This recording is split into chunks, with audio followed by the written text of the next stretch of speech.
नमस्कार, एनटिभी कोहलपुर समाचारमा स्वागत छ। म प्रेम बुढा छेत्री र साङ्केतिकरणमा हुनुहुन्छ दोभाषे दिपा थापा। गैरातीदेखि परेको अविरल वर्षाका कारण आएको बाढी र पहिरोले दार्चुलामा मानवीय र भौतिक रूपमा ठूलो क्षति पुर्याएको छ।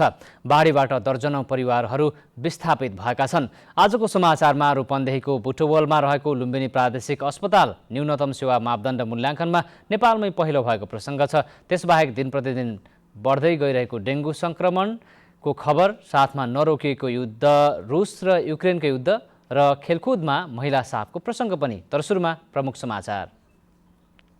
रूपन्देहीको लुम्बिनी प्रादेशिक अस्पतालको सेवा प्रभावकारी, न्यूनतम सेवा मापदण्ड मूल्याङ्कनमा अब्बल बन्दै नेपालमै पहिलो बन्न सफल। दार्चुलामा गएको बाढी र पहिरोमा परि मृत्यु हुनेको संख्या 5 पुग्यो। बेपत्ता 11 जनाको खोजी कार्य जारी। राहत वितरणमा सुदूरपश्चिम प्रदेश सरकारको तीव्रता। दाङमा डेङ्गीको संक्रमण दिन प्रतिदिन बढ्दै 1.5 महिनाको अवधिमा 321 जनामा डेङ्गु संक्रमण। संक्रमित हुनेमा घोराहीका धेरै। खार्किभ क्षेत्रभित्रका गाउँ फिर्ता ल्याएको युक्रेनी राष्ट्रपतिको दाबी। रुसद्वारा युक्रेनको दाबी अस्वीकार। ठूलो संख्यामा रुसी सेना पुनः तैनात। र महिला साफ च्याम्पियनशिप फुटबलमा पाकिस्तानलाई 6-0 गोलले हराउँदै बङ्गलादेश सेमिफाइनलमा। भारत र मालदिभ्सको खेल जारी।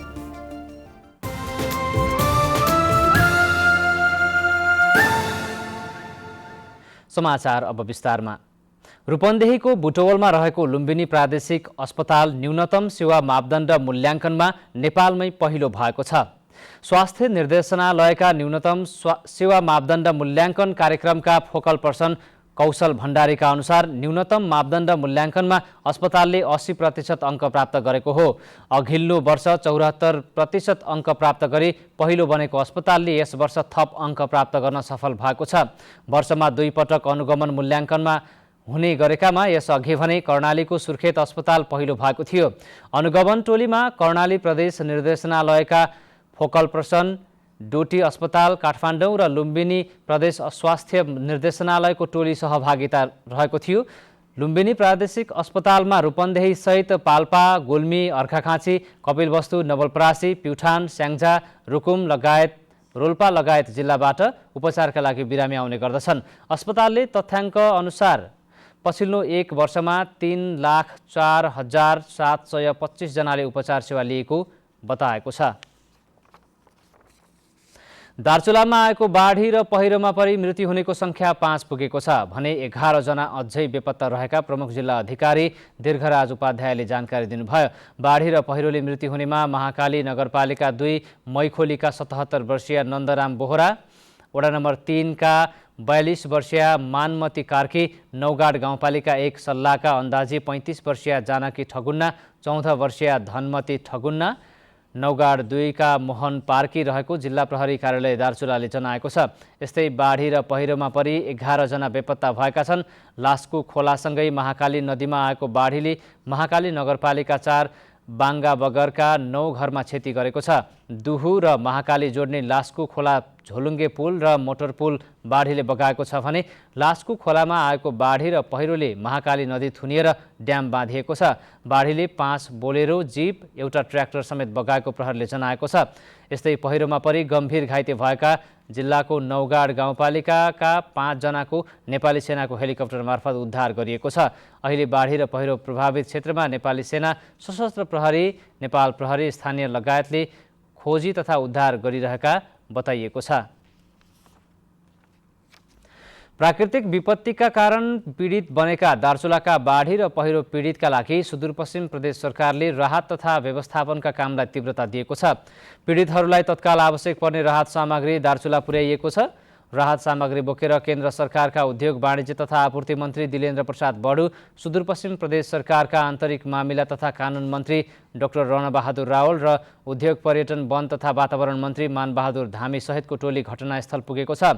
यता सुदूरपश्चिम प्रदेश सरकारले राहत सामग्री सहितको हेलिकप्टर नौगाड पठाएको छ। प्रदेशको आन्तरिक मामिला तथा कानुन मन्त्रालयले त्रिपाल, कम्बल, औषधि लगायतका तत्काल आवश्यक पर्ने राहत सामग्री दार्चुला पुर्याएको हो। पहिलो चरणमा आवश्यक पर्ने राहत सामग्री पठाइएको र बाँकी राहत सामग्री आवश्यकताका आधारमा क्रमशः पठाइने आन्तरिक मामिला तथा कानुन मन्त्री डाक्टर रणबहादुर रावलले बताउनुभयो।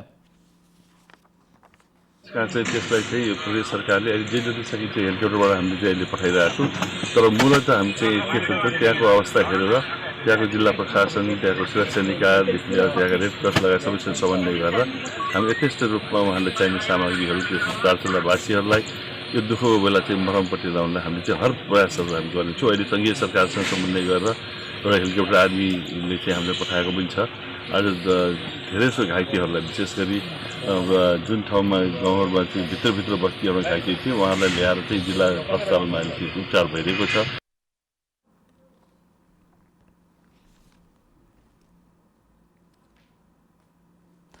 नदी कटानका कारण कैलालीको कैलारी गाउँपालिका 3 शिवरत्नपुरका 15 घर परिवार विस्थापित भएका छन्। नदीका कारण बस्ती नै बगाउने खतरा बढेपछि सुरक्षित वासस्थानका लागि मद्दत गर्न स्थानीयहरूले माग गरेका छन्। कैलाली गाउँपालिका वडा नम्बर 3 स्थित मोहनापारीको शिवरत्नपुर गाउँमा करिब 80 घर परिवारको बसोबास छ। मोहनापारी भारतसँग सीमा जोडिएको गाउँ वर्षौंदेखि विभिन्न अधिकारबाट त वञ्चित रहँदै आएको थियो। त्यसैमा नदी कटानले गाउँ नै बगाउने जोखिम बढेपछि स्थानीयहरू बिचल्लीमा परेका छन्। नदीले धार परिवर्तन गरेर गाउँमै पस्न थालेपछि गाउँका 15 परिवार विस्थापित भएका छन्। नदी कटानका कारण वर्षेनी सुरक्षित ठाउँ सर्नुपर्ने बाध्यता रहेको स्थानीय हिरा चौधरी बताउनुहुन्छ। कटानी एकदम चाँडै आइपुगेको छ। अहिलेको बारी भर्खर चौथाचोटि बारी भएको बेला एकदम धेरै काटेछ। सुरुमा हामी तटबन्धन लगाएको थियौँ। अब 3 महिना हामी तटबन्धन लगायौँ। 3 महिनाको तटबन्धन हाम्रो त्यतिकै खेर गयो। नदी गाउँमा पसेपछि स्थानीय बासिन्दाहरू विस्थापित भएर खाली मैदानमा त्रिपाल टाँगेर बसेका छन्। जमिन समेत नदीले वर्षेनी कटान गरेर आधा भगाएपछि दैनिकी चलाउन पनि मुस्किल भएको अर्की स्थानीय अनुजा चौधरी गुनासो गर्नुहुन्छ। घर उखालेर ल्यायो, पानी बरस्दै थियो, सबै सामान भिज्यो सर, सबै खानेकुरा पनि भिज्यो सबै, अनि कपडा पनि सबै भिज्यो। हाम्रो धेरै अप्ठ्यारो भयो सर। ससाना योजना ल्याउँदै नदीमा तटबन्धन गरिएको भए पनि सो तटबन्धन समेत नदीले बगाएको छ। तटबन्धनमा मात्रै सरकारको करिब 50 लाख लगानी खेर गएको छ। सरकारी सेवादेखि दैनिक उपभोग्य सामग्रीका लागि समेत मोहना नदीमा ढुङ्गाको भर पर्ने गाउँका नागरिक अब नदी गाउँमै पस्न थालेपछि चिन्तित भएको शिवरत्नपुरकै सन्तराम चौधरी दुखेसो पोख्नुहुन्छ। अब एकदम कटानी भइराखेको छ।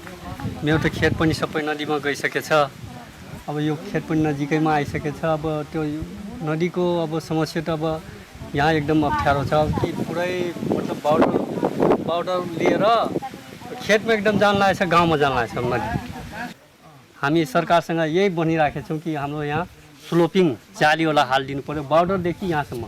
त्यो पनि बाउडरको अलि पारीसम्म लगायो भने तबै हुन्छ, नत्र हुने होइन। यहाँ अब मेन फोर्स त्यही बाउडरमा पानीको अभावले बाउडरको फोर्स पानीको फोर्स एकदम बाउडरमा मारिरहेको छ।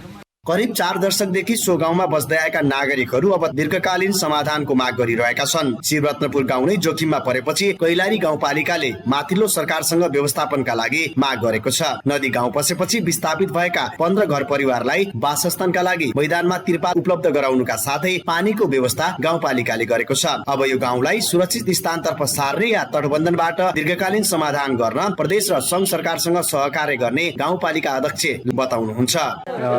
हामीले स्थानीय सरकार, प्रदेश सरकार र संघ सरकारबाट यो बस्तीलाई हामीले कसरी व्यवस्थित गर्न सक्छौँ भनेर हामी समन्वय गर्दैछौँ। तत्काल हामीले खाने पानी र यहाँ बस्नको लागि पाल सहितको र शौचालयदेखि हामीले तत्काल गर्न सक्ने हामी यो कैलाली गाउँपालिकाले प्रदेश सरकार र संघ सरकारसँग समन्वय गरेर यहाँहरूलाई उचित व्यवस्था गर्नेछ। र आगामी दिनमा अब यो वास्तवमा एकदमै यो आउने दिनमा नदीलाई कसरी रोक्न सकिन्छ, यो सानो बजेटले होइन ठुलो बजेटले, त्यस कारणले यो स्थानीय सरकारले गर्न सक्ने अवस्था छैन। त्यसैले प्रदेश सरकार र संघ सरकारसँग समन्वय गरेर त्यहाँसँग गरेर नै जान्छ। नदी गाउँ पसेपछि विस्थापित भएको सो क्षेत्र तथा जोखिम क्षेत्रमा सुदूरपश्चिम प्रदेश सभाको विधायन तथा प्रदेश मामिला समितिको टोली पुगेको थियो। समितिले गाउँ जोखिममा रहेको निष्कर्ष पनि निकालेको थियो। गाउँको समस्या बारे प्रदेशको आन्तरिक मामिला तथा कानून मन्त्रालयलाई जानकारी गराउने र तत्काल राहत उपलब्ध गराई गाउँको दीर्घकालीन समाधान खोज्न समितिले निर्देशन दिने जनाएको छ। नेपाल टेलिभिजनका लागि सीताराम ओझा, कैलाली। दार्चुलामा बाढी पहिरोबाट ठूलो मानवीय र भौतिक क्षति भएको छ। प्राकृतिक विपत्तिका कारण क्षति बेहोरेका नागरिकहरूको उद्धार, व्यवस्थापन र पुनर्स्थापनाका लागि कसले के गर्नु पर्ला भनेर आज हामीले दार्चुलाका केही नागरिकलाई सोधेका छौँ। हेरौँ आजको आवाजमा।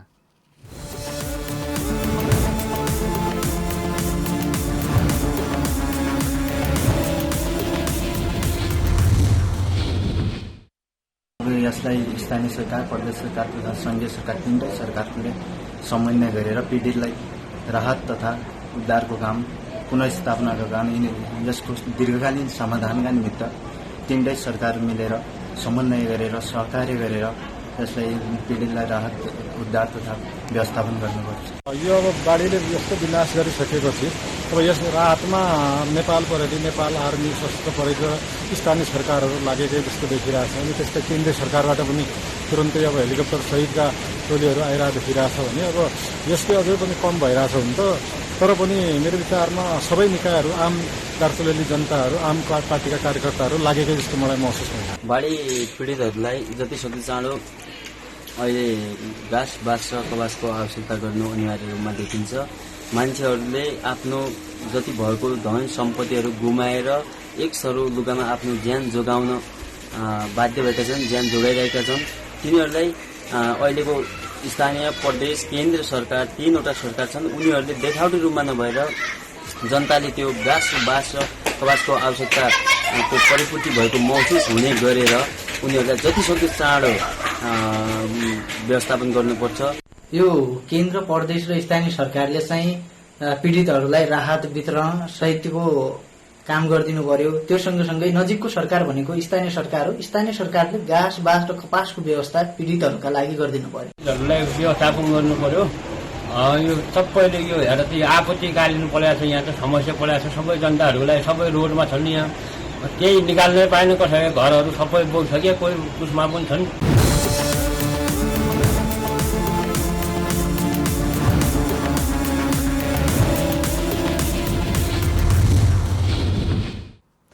समाचारको क्रम जारी नै छ। अहिलेलाई एकैछिनको विश्राम।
विश्रामपछि समाचारमा पुनः स्वागत छ। अब बाँकी समाचार। मुगु जिल्ला स्थित नेपालकै ठूलो रारातालमा पछिल्लो प्रविधि म्याथमेटिक सर्वे टोलीद्वारा तालको गहिराई लगायत विभिन्न क्षेत्रको नाप लिने काम भइरहेको छ। जल तथा मौसम विज्ञान विभागबाट देशभरिका तालहरूको सर्वे गर्ने सिलसिलामा हालै रारातालको सर्वे गर्ने काम भइरहेको हो। टोपोग्राफी नक्साको आधारमा लिन लागि उक्त म्याथमेट्रिक सर्वेबाट रारातालको गहिराईका साथै तालको लम्बाई, चौडाई, पानीको शुद्धता र बहाव समेत विभिन्न नाप पत्ता लाग्ने रारा राष्ट्रिय निकुञ्जका संरक्षण अधिकृत बद्री विनोद दाहालले बताउनुभयो। करिब 10 दिन लाग्ने उक्त सर्वेको रिपोर्ट काठमाडौँ पुगेपछि जल तथा मौसम विज्ञान विभागले आवश्यक प्रक्रिया पूरा गरेर सार्वजनिक गर्ने सहभागी टोलीले जनाएको छ। डेङ्गी रोगको जोखिम बढ्दै गएको भन्दै नागरिकहरूलाई सचेत रहन दाङका स्थानीय तह र स्वास्थ्य कार्यालयले आग्रह गरेका छन्। डेङ्गीका बिरामी बढ्दै गइरहेको दाङमा 1.5 महिनाको अवधिमा 300 भन्दा बढी व्यक्तिमा डेङ्गी पुष्टि भएको छ। दाङ जिल्लामा डेङ्गुले प्रकोपको रूप लिन सक्ने भन्दै समयमै सतर्कता अपनाउन स्वास्थ्य कर्मीहरूले आग्रह गर्न थालेका छन्। साउन 1 गतेदेखि भदौ 22 गतेसम्म करिब 1.5 महिनाको अवधिमा 321 जनामा डेङ्गु संक्रमण भएको जिल्ला स्वास्थ्य कार्यालय दाङले जनाएको छ। घोराईको अटो टाउनमा काम गर्नेलाई सुरुमा डेङ्गु देखिए पनि अहिले जिल्लाभर नै फैलिसकेको र संक्रमितको संख्या दैनिक रूपमा बढिरहेको जिल्ला स्वास्थ्य कार्यालय दाङले जनाएको छ। राप्ती स्वास्थ्य विज्ञान प्रतिष्ठानमा सबैभन्दा बढी अर्थात् 457 जनाले परीक्षण गराएकोमा 176 जनामा डेङ्गु पोजिटिभ भेटिएको प्रतिष्ठानले जनाएको छ।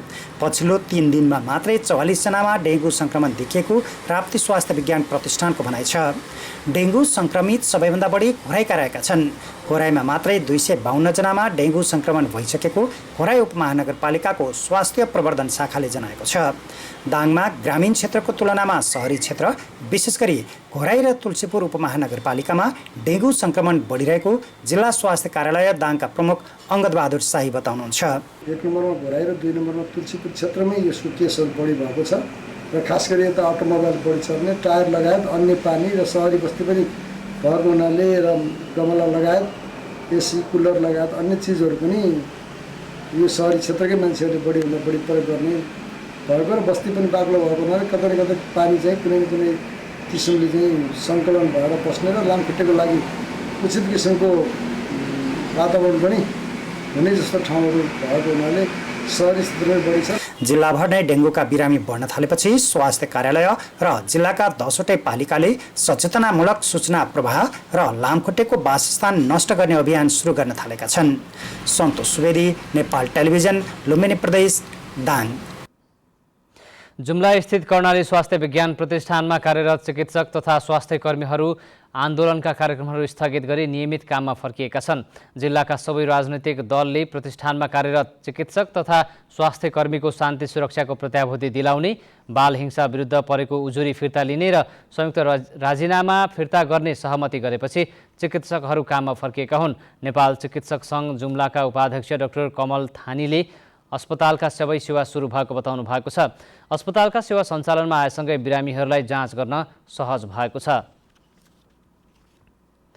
जनताहरूमा आफूले गर्न सक्ने सानो सानो कामहरू समेत सरकारको मुख ताक्ने, पालिका वा वडालाई गुहार्ने, सरकारी बजेट खर्च गर्ने आम प्रवृत्तिलाई निरुत्साहित गरी स्वयंसेवी भावनाबाट टोल, वडा तथा पालिकाका ससाना कामहरू बिना लगानी सजिलै गर्न सकिने अभियान पाल्पाको रिब्दीकोट गाउँपालिकाले सुरु गरेको छ।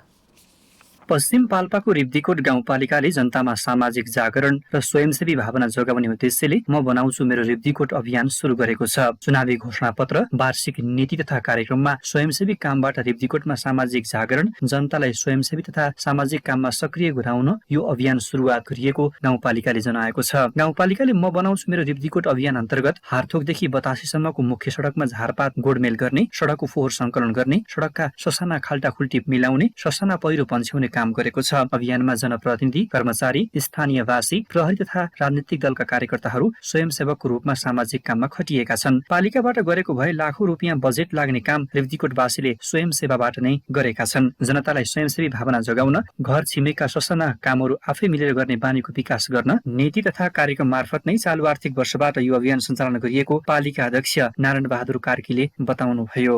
जनताहरूमा के आइरहेछ भने सबै कुरा सरकारको मुख ताक्ने, सरकारतिर चाहिँ फर्किरहने त्यस्तो खालको चाहिँ प्रवृत्ति आएको छ। सानो सानो काम पनि सरकारले गरिदिन्छ, आफ्नो डरको काम, आफ्नो आँगनको काम पनि सरकार आएर गर्दै हुन्थ्यो भन्ने खालको चाहिँ त्यस्तो खालको चाहिँ भावना आइरहेको छ।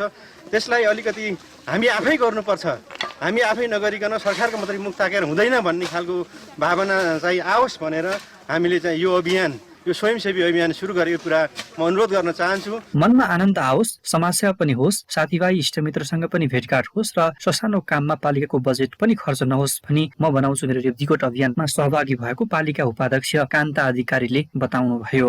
जहाँ जहाँ सार्वजनिक जग्गाहरू छ त्यो जग्गाहरूमा हामी निरन्तर महिला पुरुष हामी महिला लक्षित वर्गका महिलाहरूसम्म समेटेर यहाँ हामी आज उपस्थित भएका छौँ। हरेक काम पैसासँग मात्र जोडिने प्रवृत्ति बढ्दै गएकोले स्वयंसेवाबाट पनि पालिकाको विकास निर्माणमा सहभागी गराउन सकिने उद्देश्यले नीति तथा कार्यक्रम मार्फत म बनाउँछु मेरो रिब्दीकोट अभियान सञ्चालन गरिएको प्रमुख प्रशासकीय अधिकृत पवन अरियालले जानकारी दिनुभयो।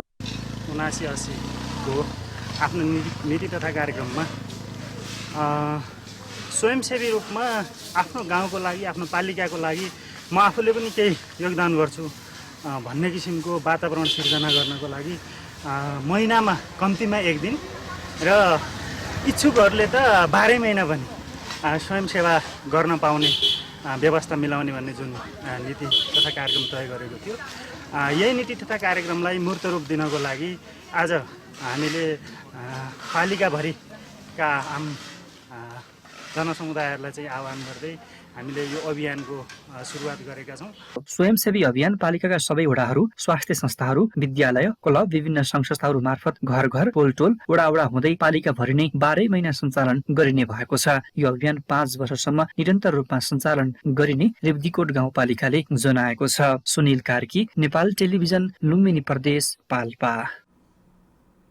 दाङमा राप्ती नदीमा बनेको पक्के पुल जीर्ण भएको छ। पुल बनेपछि अहिलेसम्म मर्मत नहुँदा पुल जीर्ण बन्दै गएको हो। समयमै पुलको मर्मत गर्न स्थानीयले माग गरेका छन्। लमेगढवा सडक खण्ड स्थित राप्ती नदीमा बनेको पक्के पुल मर्मतको अभावमा कमजोर बन्दै गएको छ। पुल निर्माणमा प्रयोग गरिएको फलामको सामग्रीमा खिया लागेको छ। नदी किनारमा क्रसर उद्योग खुलेपछि झनै ओभरलोडका सवारी साधन ओहोर दोहोर गर्दा पुलमा असर पर्ने गरेको हो। पुल बनेदेखि एकपटक पनि मर्मत नगरिएको स्थानीय गणेश कुमारले बताउनुभयो। पुल सब खैलाइसके कुनै दिन एउटा नट ड्यामेज भयो भने पुलै खस्ला कसैले हेर्दैन, पेन्ट सेन्ट गर्दैनन्, पेन्ट गर्नु पर्यो, त्यसलाई स्याहार गर्नु पर्यो। लमै कुइलाबास जोड्ने मुख्य पुल यही हो। अर्को 2 लेन भएको पक्के पुलको आवश्यकता छ। अहिले पुलबाट 2वटा सवारी साधनसँगै आवत जावत गर्न सक्दैनन्। एकपटकमा एउटा मात्र सवारी साधन चलाउन सकिन्छ। पुलको चौडाइ जम्मा 4.20 मिटरको छ, जसले गर्दा आवत जावतमा बाधा पुर्याउँदै आएको सवारी धनी तथा चालक विक्रम ओलीले बताउनुभयो। सबभन्दा यो पुल के छ कि मर्मत छैन, पुल सब खिया लगाइरहेछ। गाडी आएपछि अड्डिने हो, हेर्नुहोस् साङ्ग्रो छ पुल। हिँड्नै नबन्ने गरी बिग्रियो भने मात्रै सम्बन्धित निकायको ध्यान जाने प्रवृत्ति छ। यसर्थ सम्बन्धित निकायले पुल मर्मतमा समयमै ध्यान दिन जरुरी छ। दशरथ घिमिरे, नेपाल टेलिभिजन, लुम्बिनी प्रदेश, दाङ। समाचारको क्रम जारी नै छ। एकैछिनको विश्राम।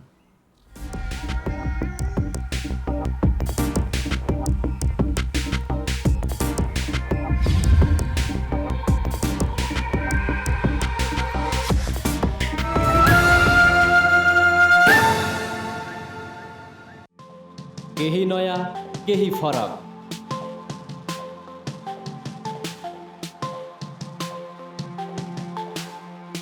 राष्ट्रिय सञ्चारको मेरुदण्ड नेपाल टेलिभिजनको प्रादेशिक च्यानल एनटिभी कोहलपुर।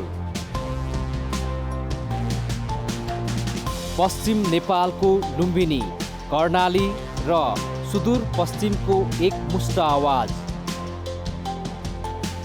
सत्य समाचार, तटस्थ विचार। कार्यक्रममा मौलिकता, समावेशिता र विकासमा विस्तार। डिजिटल दुनियाँमा तपाईको विचार र भावनालाई संसारसँग जोड्दै एनटिभी कोहलपुर। सूचना, शिक्षा र मनोरञ्जनको यो यात्रा हो समृद्धिको।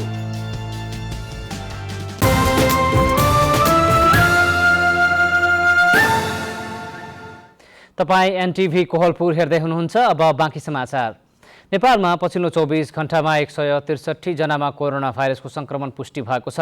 पीसीआर र एन्टिजेन गरी 3746 जनाको नमुना परीक्षण गर्दा 163 जनामा कोरोना संक्रमण पुष्टि भएको हो।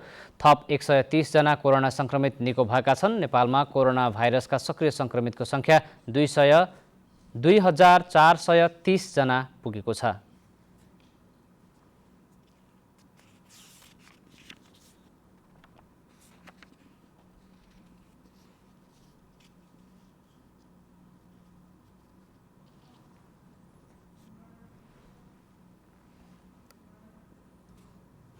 अब अन्तर्राष्ट्रिय समाचार।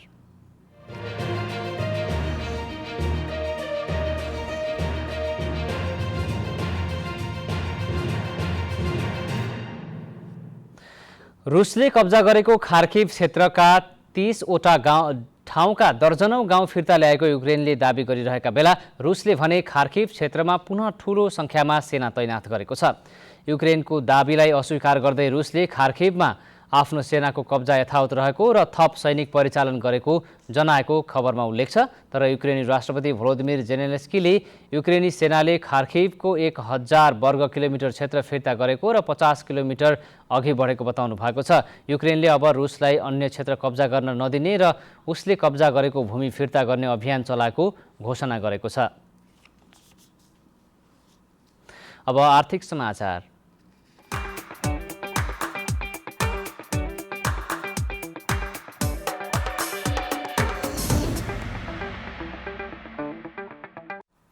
भेटेरिनरी अस्पताल तथा पशु सेवा विज्ञ केन्द्र पाल्पाले चालु आर्थिक वर्ष 2079-80 को वार्षिक बजेट तथा कार्यक्रम सार्वजनिक गरेको छ। कार्यालयले चालु आर्थिक वर्षमा 7,65,03,000 बराबरको बजेट सार्वजनिक गरेको हो, जसमा पुँजीगत तर्फ 30,50,000 र चालु तर्फ 6,76,03,000 रुपैयाँ रहेको विज्ञ केन्द्रका प्रमुख वरिष्ठ पशु विकास अधिकृत डाक्टर चन्द्रबहादुर राणाले जानकारी दिनुभयो।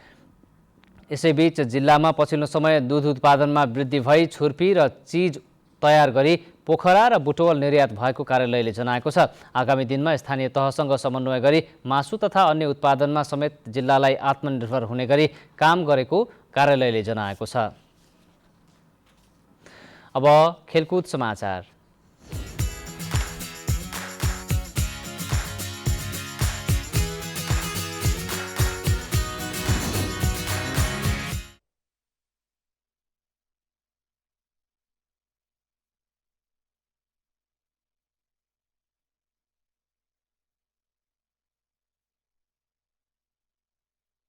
महिला साफ च्याम्पियनसिप फुटबलमा बङ्गलादेश सेमिफाइनलमा पुगेको छ। काठमाडौँको दशरथ रङ्गशालामा आज भएको पहिलो खेलमा बङ्गलादेशले पाकिस्तानलाई 6-0 गोलले हराएको हो। बङ्गलादेशको फराकिलो जितमा कप्तान सबिना खातुनले ह्याट्रिक गोल गरिन्। यस्तै मोनिका चकमा, मोसामन्त सोपना र ऋतु पोर्णाले एक गोल गरे। सबिना जारी महिला साफमा ह्याट्रिक गर्ने पहिलो खेलाडी बनेकी छन्। बङ्गलादेशको लगातार यो दोस्रो जित हो। पहिलो खेलमा बङ्गलादेशले मालदिभ्सलाई हराएको थियो। पाकिस्तानको लगातार यो दोस्रो हार हो। पाकिस्तान भारतसँग 3-0 गोल अन्तरले पराजित भएको थियो। यसैबीच आज भएको दोस्रो खेलमा भारतले मालदिभ्सलाई 9-0 गोल अन्तरले हराएको छ। सेमिफाइनलका लागि भारतलाई आजको खेल जित्नै पर्ने थियो। यो खेल जितसँगै भारत सेमिफाइनलमा प्रवेश गरेको छ। अब मौसम।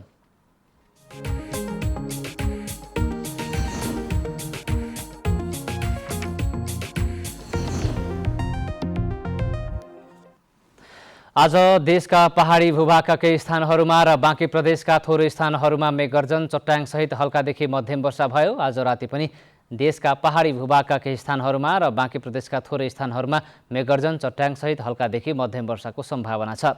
अब मौसम सम्बन्धी थप विवरण।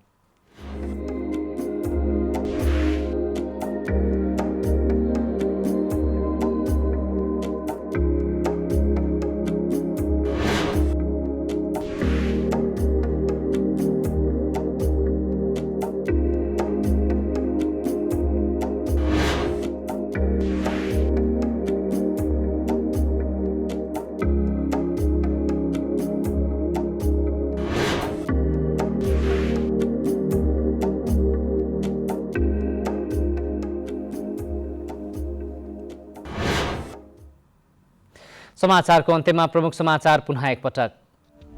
रूपन्देहीको लुम्बिनी प्रादेशिक अस्पतालको सेवा प्रभावकारी, न्यूनतम सेवा मापदण्ड मूल्याङ्कनमा अब्बल बन्दै नेपालमै पहिलो बन्न सफल। दार्चुलामा गएको बाढी र पहिरोमा परि मृत्यु हुनेको संख्या 5 पुग्यो। बेपत्ता 11 जनाको खोजी कार्य जारी। राहत वितरणमा सुदूरपश्चिम प्रदेश सरकारको तीव्रता। दाङमा डेङ्गीको संक्रमण दिन प्रतिदिन बढ्दै 1.5 महिनाको अवधिमा 321 जनामा डेङ्गु संक्रमण। संक्रमित हुनेमा घोराहीका धेरै। खार्किभ क्षेत्रका गाउँ फिर्ता ल्याएको युक्रेनी राष्ट्रपतिको दाबी। रुसद्वारा युक्रेनको दाबी अस्वीकार। ठूलो संख्यामा रुसी सेना पुनः तैनात। र महिला साफ च्याम्पियनसिप फुटबलमा पाकिस्तानलाई 6-0 गोलले हराउँदै बङ्गलादेश सेमिफाइनलमा। दोस्रो खेलमा भारतले मालदिभ्सलाई हरायो।